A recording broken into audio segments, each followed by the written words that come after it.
정치의 겉과 속을 들여다보는 정치온 시작합니다. 오늘은 전용기 민주당 의원, 이준우 국민의힘 대변인, 배종찬 인사이트K 연구소장과 함께합니다. 세 분 어서 오세요. 안녕하세요. 한덕수 대통령 권한대행이 대선에 출마할 것인지 묻는 외신 기자에게 not yet, 아직 결정하지 않았다는 의미심장한 답변을 내놓아 관심이 모아지고 있습니다. 영상으로 보고 오시죠.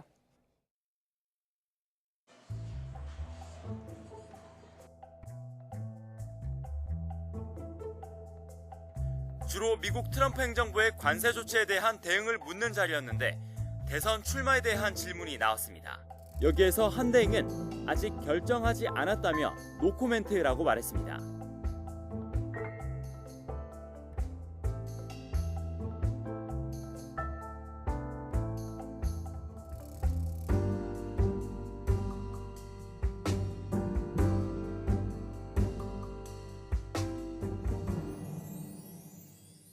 우리로서 나쁜 거 아닙니다. 주변에서 이게 바람 잡는 사람이 문제라고 생각해요. 한덕수 대행 당당하시지 못하고 좀 정직하지 못하다.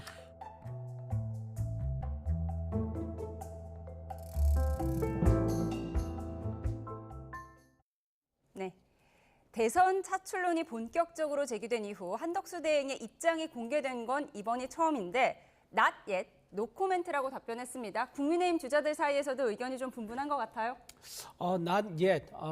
저는 외신 기자들의 관심 그리고 트럼프 대통령의 관심을 한몸에 받고 있는 한덕수 대행의 존재감이 좀 드러나고 있다라고 보고요. 저는 굉장히 전략적 모호성을 아주 잘 갖췄다라고 봅니다. 왜냐하면은 대선에 출마하지 않는다고 하면요, 트럼프 미국 입장에서는요 한덕수 대행과 협상할 필요가 없습니다. 지금 통산 정쟁에서 협의를 하기 위해서 이번 주 목금 2+2 협의가 진행될 예정 아닙니까?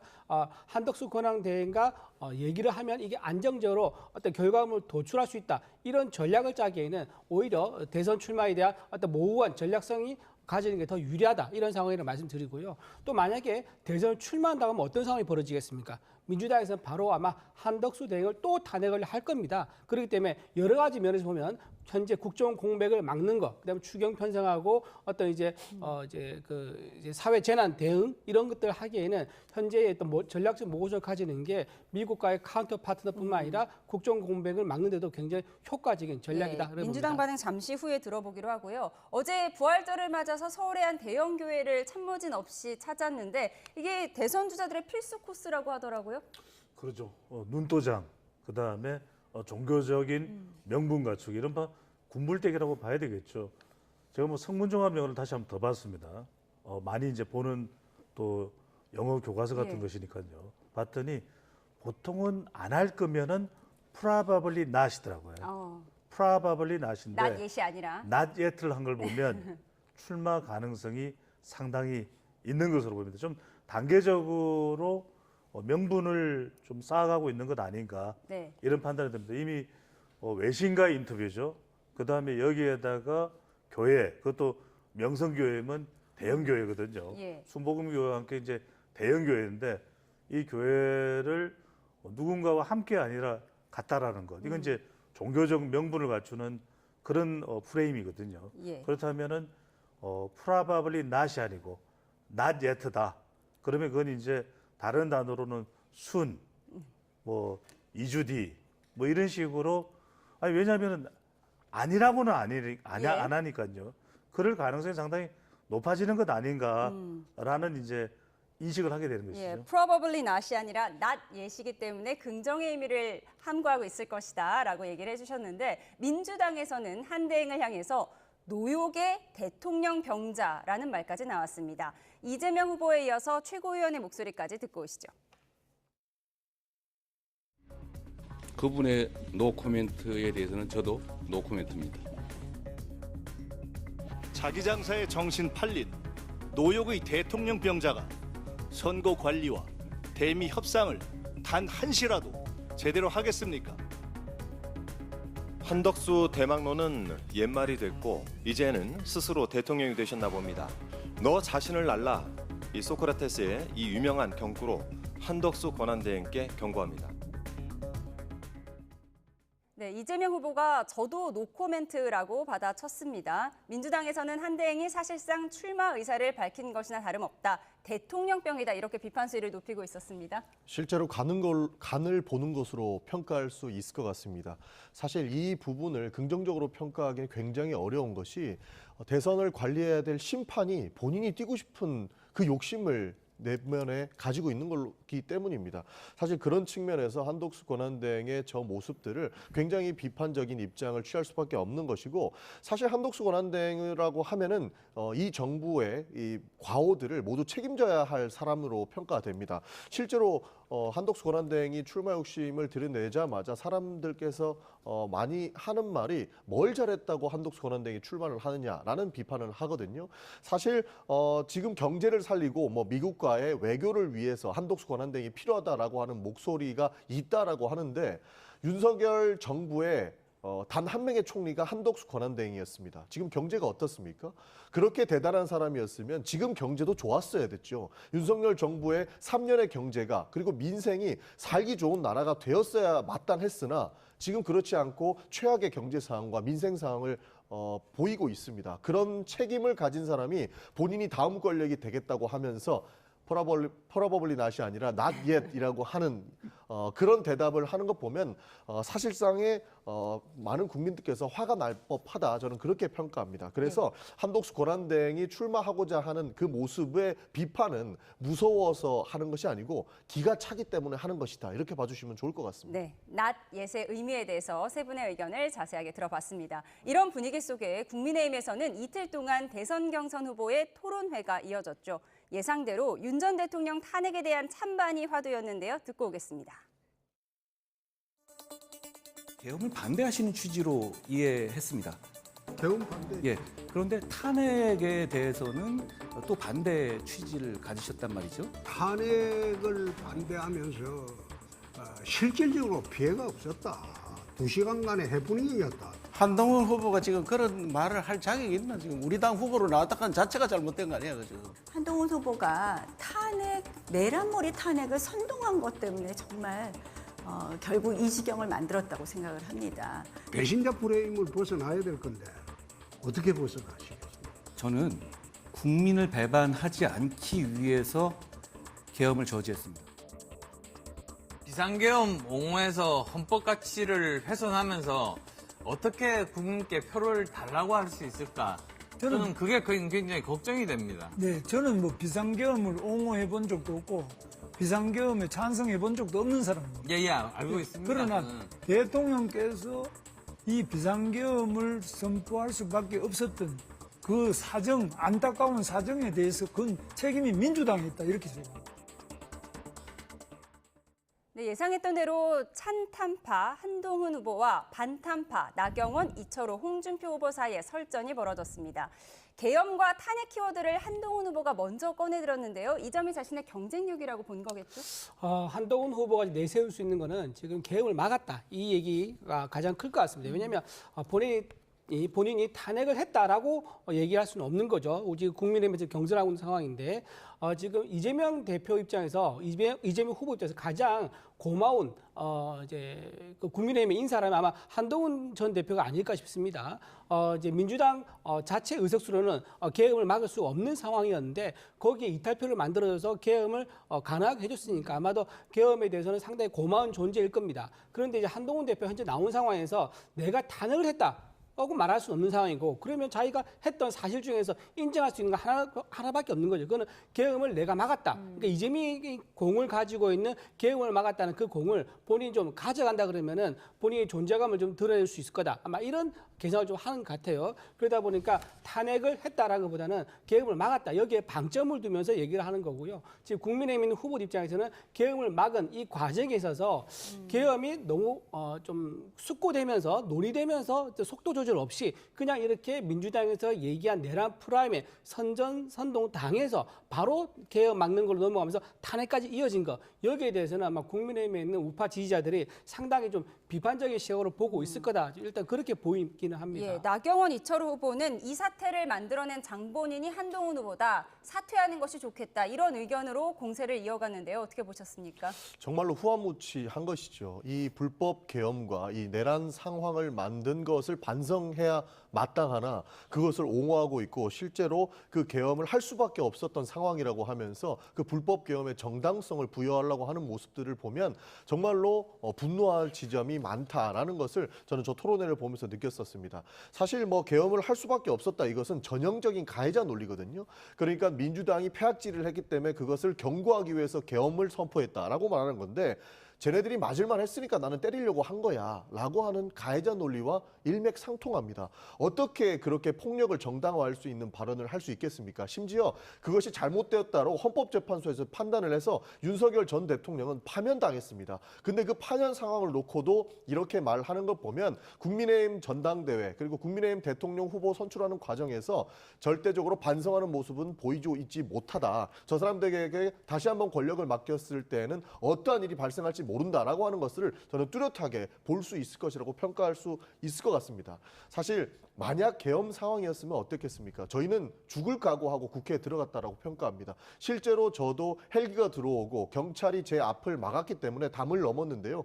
그때 생각만 하면 아직도 아찔합니다. 그런데 그것을 할 수밖에 없는 상황이라고 이야기를 하면서 자신의 그 계엄 을 정당화하고, 그러니까 자신들이 옹호하고자 하는 논리를 세우는 모습은 정말로 비판받아 마땅한 것이고, 하루라도 빨리 이 윤석열 전 대통령이 했던 과오에 대해서 반성하는 모습들을 촉구하는 말씀을 드리고 싶습니다. 예, 홍준표 후보는 2시간짜리 해프닝이었다, 이렇게 얘기를 했고, 이에 대해서 한동훈 후보가 오늘 라디오 인터뷰에서 2시간짜리 해프닝이라고 하기에는 자영업자들의 타격이 너무 컸다라면서 또 자기 입장을 관철을 했습니다. 어제 토론회에서는 누가 제일 잘했다고 보세요? 두 글자가 있습니다. 수렁. 수렁. 빠지면 못 나오는 거죠. 한 글자로 늪이라고도 합니다. 이게 지금 이렇게 돼버리면은 수렁 내지 늪이 돼버리는 겁니다. 그러면은 이건 뭐 이 대선은 안 봐도 비디오, 안 들어도 오디오예요. 그 무슨 말씀이냐? 결국 대선은 이기려면은 중수청, 중도, 수도권, 청년을 끌어들여야 되거든요. 자, 보십시오. 내란, 탄핵 이야기하면 끝이에요. 이건 더 이상 본전도 못 찾습니다. 예. 그러니까 이제 미래, 또 경제, 또 개헌, 민생, 트럼프 대응, 이 프레임으로 가야 되거든요. 예. 근데 지금 이게 지금 진행이 잘못되고 있는 거예요. 여기 이준호 대변인도 있지만 국민의힘 대변인도 철저하게 이 프레임으로 가야 돼요. 탄핵, 내란이 등장하는 순간 정리 안 됩니다, 이거. 예. 그래서 제가 말씀드린 수렁이 돼버리거든요. 그래서 중요한 것은 마이너스 경선으로 가면 안 돼요. 이거는 경선 전략도 굉장히 중요합니다. 컨벤션이 일어나기 위해서는 프리미엄 경선 전략으로 가야 되는데 이렇게 돼버리면 무프리미엄이 됩니다. 예. 일단은 대선까지는 접어야 됩니다. 왜? 정리가 안 된다니까요. 예. 그래서 미래 이 또 프리미엄 이 경선 전략으로 가야 되는데 지금 상황은 두 글자입니다. 수렁입니다. 예, 프리미엄 경선으로 가지 못하고 수렁에 빠졌다라고 지적을 해주셨습니다. 국민의힘은 경선 흥행을 위해서 여러 가지 재미 요소를 가져오는 시도를 했지만 품격이 사라졌다는 지적도 일각에선 나오는데요. 영상으로 보고 오시죠. 어제도 말씀하시고 저 괜찮게 보셨던데요. 저도 선배님 좋아합니다. 옛날에는 그랬죠. 지금은 좋아해요. 저도 그렇습니다. 그 두 후보가 크게 오늘 싸울 줄 알고 기대하고 왔던 기자분들을 실망하는 눈빛이 있는 것 같습니다. 사이 좋아요. 현재는. 앞으로도 좋을 겁니다.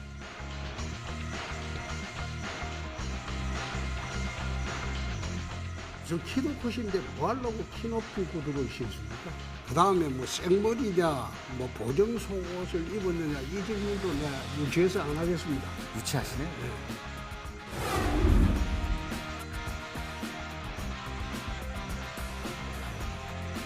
키높이 구두를 신거나 구분 가발을 하거나 뭐 속옷을 뭐 체형 맞춰서 입거나 이런 이미지 정치 하지 마라. 제대로 정치하려면 속이 깊어야 된다. 그 이야기를 해주려고 돌려서 이야기를 했는데 네. 그걸 아마 많은 사람들이 오해하는 것 같아요. 당장 그 치단계 인사들, 뭐 한동훈 후보 캠프 쪽에서는 B급이다 뭐 이런 식의. 그런 캠프 자체가 B급 인사들이에요. 한동훈, 홍준표 후보 서로 좋아한다고 했는데 이내 공격 수위가 높아졌습니다. 인신공격이다, B급 논쟁이다 이렇게 논란이 되자 홍준표 후보는 오늘 방송에 나와서 이미지 정치하지 말라고 돌려서 얘기한 거다 이렇게 얘기를 했습니다. 모든 정치인도 이미지가 없는 정치인은 없을 겁니다. 아마 이미지가 없는 정치인이 있다면 그 사실 정치인은 오래가기 힘들 겁니다. 상징적인 이미지가 다 있는 거죠. 미국의 우브라이트 국무장관 같은 경우는 브로치 정치로 굉장히 유명합니다. 그러니까 본인이 독재자를 만날 때는 뱀 모양의 브로치를 했었고요. 평화협상을 할 때는 비둘기 모양을 했었고 이런 식으로 본인이 어떤 만나는 상대의 어떤 메시지를 전하는 용도로 이미지를 많이 썼었습니다. 트럼프 대통령도 마찬가지죠. 긴 특유의 넥타이를 맸었고요. 머리도 차양막처럼 특유의 머리 스타일도 했었었고 이런 식으로 해가지고 각 정치인들이 자신만의 고유한 아이덴티티를 드러내는 이미지가 있습니다. 그런데 지금 한동훈 대표의 이미지에 좀 논란이 되는 것은 이 청년들 사이에서 각종 커뮤니티나 SNS상에서 많이 화제가 되는 게 어떤 밖으로 드러나는 이미지가 어떤 상대에 대해서 어떤 신호를 주는 해석을 주는 이런 게 아니라 본인이 좀 예쁘게 잘 나오는 이런 이미지가 좀 많단 말이에요. 내가 색깔이라든가 스타일에 따라서 나는 오늘 이런 입장이야. 이제 이런 신호용이 아니라 내가 카메라에 예쁘게 나온 모습. 이제 이런 모습이 많다 보니까 청년들이 아마도 홍카콜라에게 대신 물어봐달라. 여기에 대해서 소명해달라고 했는데 저는 한동훈 대표가 오히려 쿨하게 뭐 여기서 이제 얘기를 했으면 더 나을 수도 있었겠다. 아니면은 허위면 허위다고 말했으면 논란이 넘어갔을 건데 그러지 않고 어쨌든 결과적으로는 어떤 입장을 정확하게 밝히지 않고 모호하게 넘어간 면에서는 이게 두고두고 계속 어떤 이미지의 논란거리로 남을 수 있는 그런 상황이 돼버린 것 같아가지고 좀 안타까운 그런 면들이 있다 봅니다. 어제 토론회에서 가장 기억에 남는 장면 중 하나가 아니었나 싶은데 네, 홍준표 후보는 이상하게 비꼬아 듣는 사람이 더 B급이다 이렇게 받아쳤어요. 어제 논쟁 어떻게 보셨습니까? 실제로 논쟁이 굉장히 부담스러운 정도로 저는 B급도 아니고 C급, D급이라고 평가를 합니다. 기본적으로 이렇게 상대방을 공격하기 위한 것은 좋습니다. 그리고 이미지 정치라고 하는 평가 때문에 여러 가지 가정을 가지고 올 수는 있지만 이런 식으로 장난하는 듯한 모습을 국민들께 보이는 점은 굉장히 저는 좀 지양해야 된다 이렇게 보는 겁니다. 지금 국민의힘 경선을 보면 결국에는 이 파면 정국을 어떻게 헤쳐나갈 것인가에 대한 일말의 기대는 하고 국민들께서 보고 있지 않습니까? 그런데 그것을 반성하거나 여러 가지 메시지 측면에서는 전혀 도움이 되지 않는 장난식의 멘트로 넘어가려고 하는 것.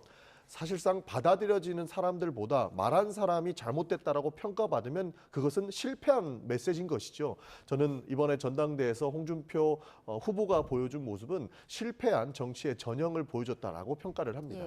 저는 지금 민주당 경선 잠깐 말 안 할 수가 없는데요. 지금 민주당에 세 가지가 없는 경선하고 있습니다. 긴장도 없고요. 검증도 없고 흥행도 없는 산무 경선을 하고 있고 바람함도 없는 무풍지대 경선을 하고 있는데 다른 당의 어떤 경선에 대해서 오히려 언론에 주목받으니까 오히려 시기라는 게 아닌가. 저는 이제 민주당에서 본인들의 경선 흥행에 좀 더 신경 쓰기 더 낫겠다 그런 말씀드립니다. 그 뭐 생머리냐, 키높이 구두냐, 그리고 보정 속옷이냐 이게 검증입니까?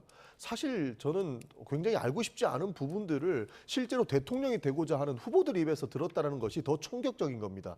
사실 지금 여러 가지 밈들은 있습니다. 한동훈 후보를 둘러싼 여러 가지 설들은 있으나 그것은 설들로 끝냈어야 되는 것이지 실제 다른 후보들의 입에서 그것을 검증하고자 하는 것들은 바람직하지 않은 모습들이거든요. 그러나 그런 모습들이 나왔기 때문에 저희가 비판을 하는 것이지 저쪽 동네에 있는 그 경선이 흥행한다고 해서 저희가 시기 질투해서 이런 질문을 하거나 비판을 하는 것은 아니다라는 말씀을 드리고 싶은 겁니다. 별로 알고 싶지 않은 정보였다. C급 논쟁이었다라고 비판을 하셨습니다. 다른 후보들 얘기도 좀 해보겠습니다. 이제 국민의힘은 오늘과 내일 여론조사를 통해서 내일 8명의 대선 경선 후보를 4명으로 압축할 예정인데요. 안철수, 나경원 두 의원의 설전 수위도 높아지고 있습니다. 그래픽으로 정리했습니다. 네, 토론회 이후 포문을 연 건 안철수 의원이었습니다. 안 의원은 반탄파 나경원, 김문수, 홍준표 후보를 향해서 전광훈 목사 대선 출마에 대한 입장을 밝히라고 촉구했습니다. 탄핵 정국 당시 전광훈 목사와 보조를 맞추며 극우의 길을 함께했던 세 분은 이제는 분명히 입장을 정리하라고 날을 세웠는데요. 나경원 의원 가만히 있지 않았죠. 적반하장도 유분수라며 안 후보야말로 당을 떠나라고 맞받았습니다. 나 의원은 SNS에 대선 때마다 이 당 저 당 다니면서 출마한 분이 내부 총질로 경선판을 흐리고 분열을 획책하려는 저희가 개탄스럽다며 남의 둥지에 알 낳고 다니는 뻐꾸기 그만하고 차라리 탈당해서 갈 길을 가라고 지적했습니다. 오늘과 내일 여론조사 결과로 국민의힘 경선 후보 4명을 추리는 가운데 그동안 여러 조사에서 엎치락 뒤치락했던 두 후보의 신경전도 극에 달한 모양새입니다. 네, 소장님 이게 아마 네. 4위 경쟁 때문이겠죠? 그렇죠. 원래 1위 경쟁보다는 4명까지가 이제 다음 단계 진출자라 그러면 4위 전쟁이에요. 예. 근데 지금 대체로 여러 여론조사들을 망라해서 종합적으로 분석할 때 제가 단정할 수는 없습니다. 참고로 들어주시면 좋을 것 같은데 김문수, 홍준표, 한동훈은 대체로 4명 안에 이제 포함이 된다고 보는 거죠. 3강이라고 말을 그렇죠. 하더라고요. 그럼 두 번째는 뭐냐면 지금 안철수 후보로서는 탄핵 찬성의 공간을 좀 더 확보해야 되는 겁니다. 그렇다면은 지금 안철수 후보가 강력하게 공격하는 것은 대체로 당내에 또 기반이 좀 있는 나경원 후보죠. 그리고 드럼통으로 강하게 이미지를 각인했어요. 이 드럼통의 이미지가 뭐냐면 여러분들 보통 이런 경선에서는 여성 후보들이 좀 약점이 있을 수가 있어요. 예. 대체로 이제 남성들이 이제 당원들이 더 적극적으로 투표하는 이럴 때 좀 강인한 모습을 보였습니다. 예. 남녀가 중요한 게 아닙니다. 전 강인합니다. 이게 이제 드럼통 각인이고 여기에 대해서 뭐 여러 논란도 있습니다. 그렇지만 이제 그럼에도 불구하고 저는 이제 요 점만 강조를 예. 드릴게요. 강인하게 해서 또 이제 이전에도 당에서 여러 전당대회를 통해서 확보하고 있는 나경원 이 후보의 지지 기반이 있지 않습니까? 그러니까 이제 안철수 후보는 강하게 이제 공격을 하는 상황인데 대체로 4번째 자리에 나경원 후보가 좀 선점하고 있는 가운데 안철수 후보가 바짝 쫓아가는 그런 국면이기 때문에 이런 치열한 전쟁이 벌어지고 있다고 볼 수 있는 것이죠. 네. 그럼 4번째 카드는 누가 잡을 걸로 예상되세요? 지금 한 발짝은 나경원 후보가 좀 앞서 있다 이렇게 봐야 될 것 같아요. 예. 이 길을 이제 안철수 후보가 바짝 쫓아가고 있는 국면으로 보입니다. 예. 그런가 하면 윤 전 대통령의 변호인인 김계리 변호사가 SNS에 올린 사진 한 장이 이목을 집중시키고 있는데요. 김 변호사는 지난 2월 헌재에서 이런 말을 했었죠. 듣고 오겠습니다. 민주당이 저지른 폐악을 일당 독재의 파쇼 행위를 확인하고 이 사건에 뛰어들게 되었습니다. 저는 계몽되었습니다. 저는 그 극우를 우 쪽으로 치우쳤다 이렇게 보지 않고 극히 우수하다. 네, 김계리 변호사는 그제 저녁 SNS에 윤 전 대통령과 함께 식사한 사진과 함께 내 손으로 뽑은 나의 첫 대통령 윤버지란 글을 올렸습니다. 윤 전 대통령이 차분하고 강해지라는 말을 전했다고도 했는데요.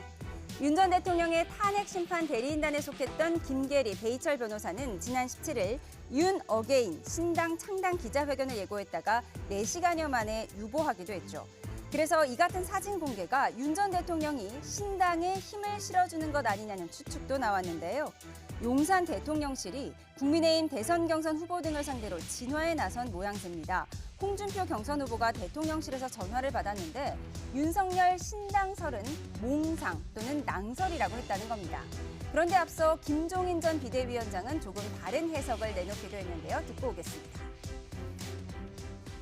저는 윤석열 대통령이 아마 그런 언지를 주었기 때문에 예. 그 변호사 두 사람이 신당을 한번 해보려고 아마 했던 것 같은데 예. 윤석열 전 대통령이 계속 뭔가 정치적인 영향력 확대를 위해서 메시지를 내고 아니 간섭을 할 거로 보세요? 본인이 영향력을 행사하려고 그러지만 그게 맥히지가 않아요. 그러니까 내가 보니까 상황 인식이 전혀 잘못되어 있는 거라고 생각을 해요. 네, 김계리 변호사 이 사진, 윤 전 대통령 그리고 베이철 변호사까지 셋이서 식사한 모습인데 윤버지란 말을 했습니다. 윤석열 전 대통령과 아버지를 합친 말인데 왜 올렸다고 보세요? 저는 아마 이제 변호사 이 두 분께서 굉장히 이제 윤석열 대통령에 대한 믿음이 있는 것 같아요. 본인이 지지하고 이제 믿고 끝까지 변호까지 했었으니까 아마도 윤석열 전 대통령이 뭔가 여기서 좀 역할을 하면 좋겠다는 그런 개인적인 바람은 존중은 합니다. 하지만 모든 일에는 TPO가 있는 거 아니겠습니까?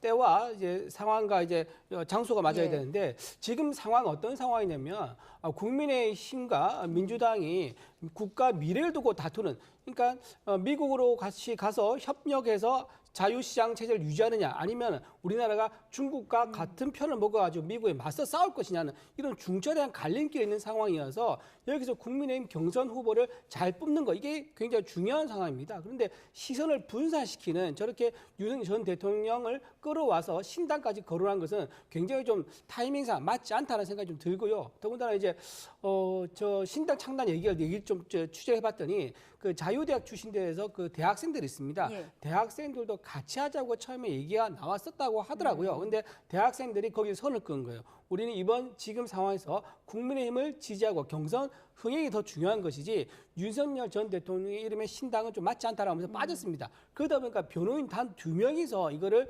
추진하는 그런 해프닝이 벌렸던 거고 그걸 뒤늦게 알게 된 대통령이 전화를 해가지고 이제 그 진정을 시켰다는 거예요. 그러다 보니까 자기를 위해서 이렇게까지 했는데 그냥 진정시키고 끝나버리면은 이 사람들이 상처를 받다 보니까 아마도 밥이라도 먹이면서 어쨌든 마음은 고맙다. 하지만 지금 상황이 아니다.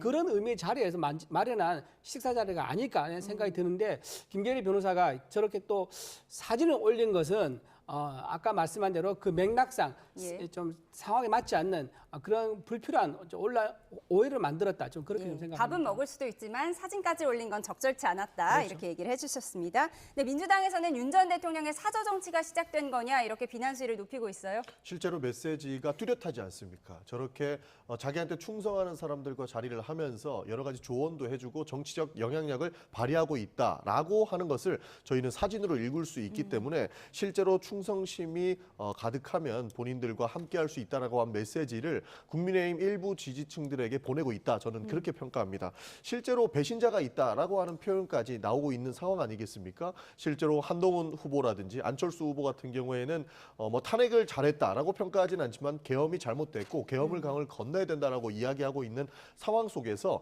결국에는 그 탄핵이 잘못됐다라고 하는 강성 지지층들에게 보내는 메시지가 사실상 유의미할 거라고 보는데 그런 측면에서 아무래도 저렇게 사저 정치를 하고 있는 것 아닐까 보는 것이죠. 그리고 실제로 다음 권력이 실제로 자기 팀들로 이루어져야 본인의 앞으로의 재판이라든지 실로는 사실 뭐 멀리 봐서는 사면까지 거론될 수 있는 부분이라고 보기 때문에 본인의 메시지의 중대성과 그 중요성이 굉장히 크게 와닿을 것이라고 보고 있습니다. 그래서 사저에서 저렇게 메시지를 보내면서 정치를 하고 있다. 이렇게 봐도 저는 무관할 것이라고 보고 있습니다. 예, 김계리 변호사가 올린 사진 한 장의 의미에 대해서 분석을 해봤습니다.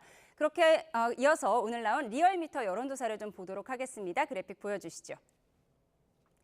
네, 이번 조사에서 이재명 후보가 처음으로 50%를 넘기는 수치가 나왔습니다. 전주보다 1.4%포인트 올라서 50.2%를 기록했고요.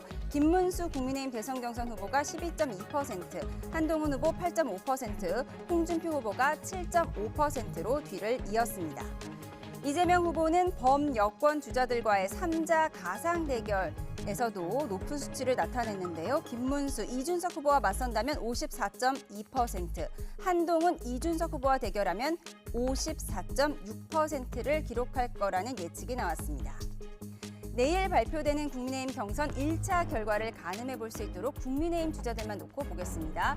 왼쪽에 진한 빨간색이 전체 유권자, 오른쪽 분홍색 막대가 국민의힘 지지층과 무당층만 대상으로 한 건데요. 1위에서 3위는 같은 흐름이고 4위 자리를 놓고 안철수, 나경원 두 후보의 희비가 엇갈리는 걸 볼 수 있습니다. 네, 이번 리얼미터 조사에서는 한덕수 대행은 빠져 있는데 이 다자와 3자 가상 대결 모두에서 이재명 후보가 압도적인 수치가 나왔습니다. 50% 넘게 나온 건 처음이죠. 그렇죠. 이렇게 50%가 넘는 이유는 국민의힘에서 계속 특정 후보가 좀 경쟁력이 뿜뿜하지가 않는 거예요. 그러면 말 그대로 이재명 대세론, 일각에서 이야기한 대로 어대명, 구대명 이야기가 나오는 거죠. 두 번째로는 그 기반 자체가 중도를 가져가는 겁니다. 중수청, 중도 수도권 청년이 중요하다는 말씀 드렸죠. 근데 수도권하고 청년은 좀 지켜봐야 한다 하더라도 중도를 또 지역적으로 보면 충청이거든요. 그러니까 중도, 충청, 블루칼라 이렇게 또 수도권도 이렇게 가져가면서 경기 지역 이렇게 이제 이재명 후보의 대세론이 이제 만들어지는 배경이 되는데 여기에서 오늘 전용기 의원도 나왔습니다. 조금 고민이 있을 거예요. 왜냐하면 이 대세론이 그냥 이제 민주당 내에서는 자신감 때문에라도 그래 그냥 대세론 대세론 쭉쭉쭉 이렇게 생각할 수 있습니다만 40일이 넘게 남았어요. 이러면은 여러 가지 이제 국민의힘은 절박하고 절체절명의 위기론이 있기 때문에 또 어떤 상황이 벌어질지 모르거든요. 그러니까 이게 안도하고 안심했을 때 우리가 2002년에도 이해창 대세론이 있었습니다만 결과적으로는 단일화가 큰 이벤트가 돼서 그때 노무현 후보의 당선으로도 이어졌거든요. 그러니까 이런 걸 본다면은 좀 완급 조절을 민주당이 어떻게 하느냐도 굉장히 중요할 것 같아요. 대세론을 그냥 대세론으로 가져가는 것이 아니라 외부 변수도 있습니다. 경제, 또 상호 관세, 또 트럼프까지. 그러니까 이런 외부 변수까지도 어떻게 이재명 후보나 민주당이 관리할 수 있느냐. 이 부분도 상당히 중요한 대목이 될 것으로 보입니다. 예, 민주당 내에서는 이회창 후보 얘기하는 걸 좀 꺼려한다는 얘기도 들리더라고요. 뭐 여러 가지 고려할 점이 많지 않겠습니까? 그런 측면에서 꺼려하는 것도 사실로 볼 수 있을 것 같습니다. 그러나 우리 배종철 소장님 말씀해 주신 것처럼 걱정하는 부분도 있고 사실 민주당도 굉장히 절박합니다. 민주당이 가장 중요하게 생각하는 부분은 내란 종식인데요. 실제로 윤석열 전 대통령이 내란 우르머리로 지금 재판을 받고 있는데 그와 함께했던 실제로 그리고 계엄을 막지 못했던 국무위원들이 본인들이 더 잘난 것처럼 국정을 운영하고 있지 않습니까? 실제로는 가장 큰 책임이 있다고 보는 한덕수 권한대행조차 본인도 출마를 저울질하고 있습니다. 저희는 아직도 내란이 진행되고 있다고 보기 때문에 지금 경제와 민생을 살리기 위해서는 누구보다 절박한 것은 오히려 민주당일 가능성이 높고 저희도 절박하게 하고 있다는 말씀을 드리는 것이죠. 그래서 이회창을 거론한다든지 하는 부분들은 저희는 뭐 바람직하지 않다고 보고 있습니다. 실제로 그래서 거론하시는 분들도 없는 것이고 이번에는 반드시 내란 종식을 해야 된다라고 보고 있는 겁니다. 예. 충청에 이어서 영남에서도 이변은 없었는데 구대명이라는 말까지 나왔습니다. 네, 오늘 이재명 후보 금융투자협회를 찾았는데요. 녹취를 잠시 듣고 오겠습니다. 혹시 아실지 모르겠지만 저도 꽤 지금은 휴면 개미인데 꽤 큰 개미 중에 하나였어요. 이 대한민국 주가지수가 지금 오늘 얼마 가나 모르겠는데 한 2,500 왔다 갔다 하고 있죠.